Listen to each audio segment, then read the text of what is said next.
ত্রয়োদশ জাতীয় সংসদ নির্বাচনে ট্রেন চলতে শুরু করেছে। ভোট গ্রহণের তারিখও প্রায় চূড়ান্ত।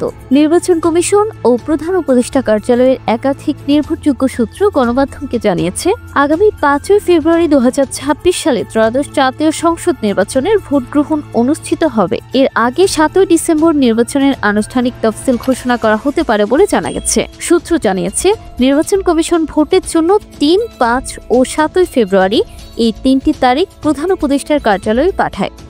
এর মধ্যে 7 ফেব্রুয়ারি শনিবার এবং 23 ফেব্রুয়ারি মঙ্গলবার হওয়ায় 5 ফেব্রুয়ারি বৃহস্পতিবারকে সবচেয়ে উপযুক্ত দিন হিসেবে বিবেচনা করা হচ্ছে। এদিকে নির্বাচনের এই সম্ভাব্য তারিখকে সামনে রেখে রাজনৈতিক দলগুলোর মধ্যেও ব্যাপক তোড়জোড় শুরু হয়েছে। বিএনপি ইতিমধ্যে তাদের প্রাথমিক প্রার্থীদের তালিকা প্রকাশ করেছে। জামায়াতে ইসলামী, ইসলামী আন্দোলন, গণসংহতি আন্দোলন ও গণফোরামও তাদের সম্ভাব্য প্রার্থীদের নাম ঘোষণা করেছে। জাতীয় নাগরিক পার্টি 1011টি মনোনয়ন ফরম বিক্রি করেছে। নির্বাচন কমিশন জানিয়েছে, তারা নির্বাচনের প্রায় সব প্রস্তুতি সম্পন্ন করেছে। বর্তমানে রাজনৈতিক দলগুলোর সঙ্গে সংলাপ চলছে। সংলাপ শেষে প্রধান উপদেষ্টার সাথে সাক্ষাৎ করে চূড়ান্ত তফসিল ঘোষণা করা হবে।